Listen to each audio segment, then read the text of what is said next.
Hey guys, okay, so this is our video for Tale of Despereaux. I'm in the middle of updating my whole part 1 video, so that should be up before this one actually. I'll put them up kind of at the same time, but so be on the lookout for that. And here we're going to read chapters 19, 20, and 21. So we are still in part 2 of the book. We are with our rat friend now, Roscuro, and the two have not intertwined yet. We are only focused right now on Roscuro, and he's a rat that has lived in the dungeon. But if you will remember, unlike most rats, he has an obsession with the light. All right? So we're going to see what happens with that obsession. Chapter 19. Light, light everywhere. Imagine, if you will, having spent the whole of your life in a dungeon. Imagine that late one spring day you step out of the dark and into a world of bright windows and polished floors, winking copper pots, shining suits of armor, and tapestries sewn in gold. Imagine. And while you're imagining things, imagine this too. Imagine that at the same time the rat steps from the dungeon and into the castle, a mouse is being born upstairs. A mouse reader who is destined to meet the light-bedazzled rat. Wonder what mouse that is. But that meeting will occur much later, and for now the rat is nothing but happy. Delighted, amazed to find himself standing in so much light. "I," said Roscuro, spinning dizzily from one bright thing to the next, "I will never leave." "No, never. I will never go back to the dungeon. Why would I? I will never torture another prisoner. It is here that I belong." The rat waltzed happily from room to room until he found himself at the door to the banquet hall. He looked inside and saw gathered there King Philip, Queen Rosemary, and the Princess P. 20 noble people, a juggler, 4 minstrels, and all the king's men. This party, reader, was a sight for a rat's eyes. Roscuro had never seen happy people. He had known only the miserable ones. Gregory the jailer and those who were consigned to his domain did not laugh or smile or clink glasses with the person sitting next to them. Roscuro was enchanted. Everything glittered. Everything. The gold spoons on the table and the jingle bells on the juggler's cap.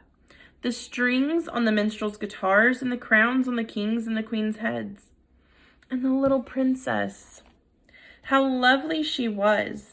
How much like light itself. Her gown was covered in sequins that winked,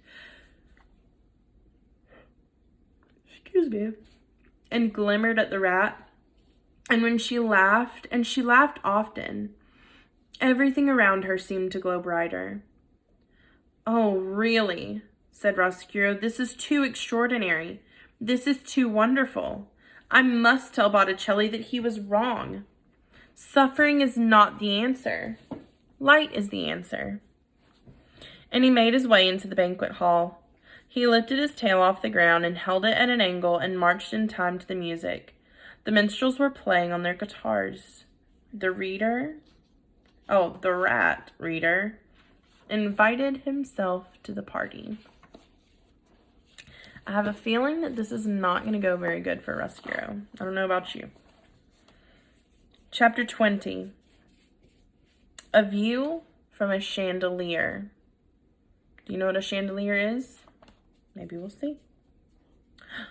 There was in the banquet hall a most beautiful and ornate chandelier. The crystals that hung from it caught the light of the candles on the table and the light from the face of the laughing princess.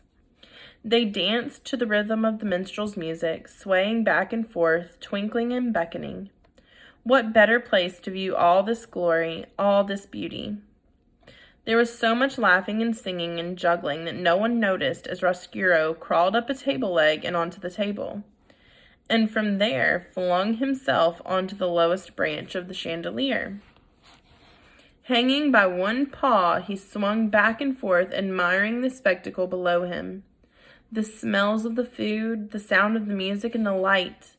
The light, the light, the light. Amazing, unbelievable. Roscuro smiled and shook his head.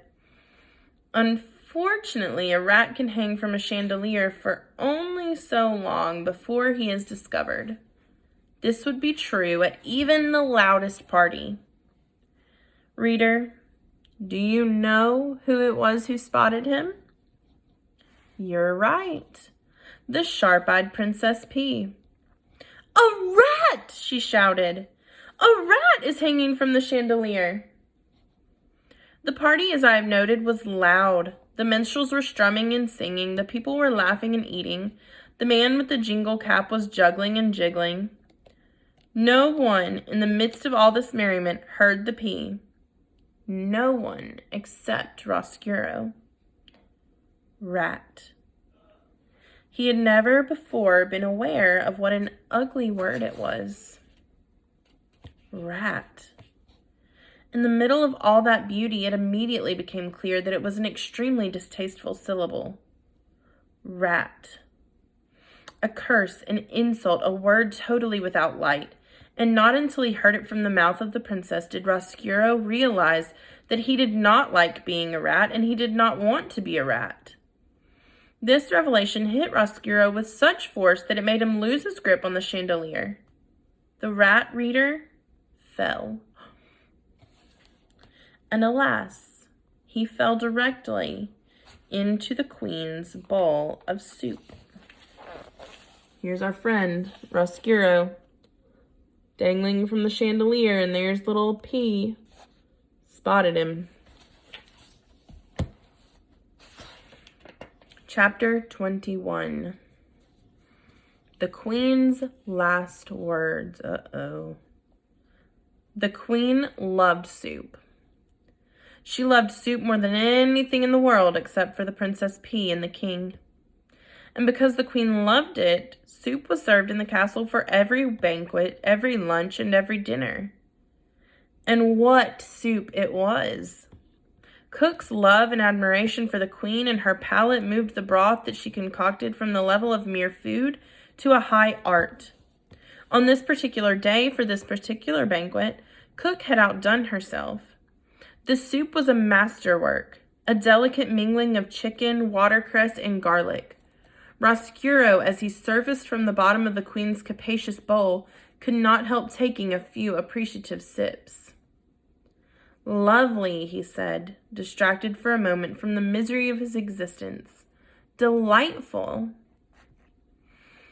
See, shouted the P. See?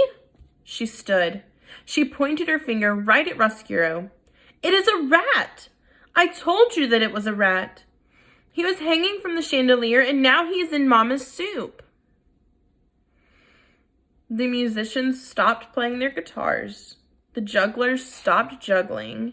The noble people stopped eating. The Queen looked at Roscuro, and Roscuro looked at the Queen. Reader, in the spirit of honesty, I must utter a difficult and unsavory truth. Rats are not beautiful creatures. They are not even cute. They are really rather nasty beasts, particularly if one happens to appear in your bowl of soup with pieces of watercress clinging to its whiskers. There was a long moment of silence, and then Roscuro said to the Queen, I beg your pardon. In response, the Queen flung her spoon in the air, made an incredible noise, a noise that in no way was worthy of a queen, a noise somewhere between the neigh of a horse and the squeal of a pig, a noise that sounded crazy. And then she said, There's a rat in my soup. The Queen was really a simple soul, and always her whole life had done nothing except state the overly obvious. She died as she lived. There is a rat in my soup were the last words she uttered. She clutched her chest, fell over backwards. Her royal chair hit the floor with a thump, and the banquet hall exploded. Spoons were dropped, chairs were flung back. "Save her!" thundered the king. "You must save her!" All the king's men ran to try and rescue the queen. Roscuro climbed out of the bowl of soup. He felt that under the circumstances it would be best if he left. As he crawled under the tablecloth, he remembered the words of the prisoner in the dungeon, his regret that he did not look back at his daughter as he left her. And so, Roscuro turned. He looked back, and he saw that the princess was glaring at him. Her eyes were filled with disgust and anger. "Go back to the dungeon," was what the look she gave him said. "Go back into the darkness where you belong." This look, reader, broke Roscuro's heart. Did you think that rats do not have hearts? Wrong. All living things have a heart, and the heart of any living thing can be broken. If the rat had not looked over his shoulder, perhaps his heart would not have been broken, and it is possible then that I would not have a story to tell. But reader, he did look. And we will find out if Despereaux and Roscuro meet when we come back.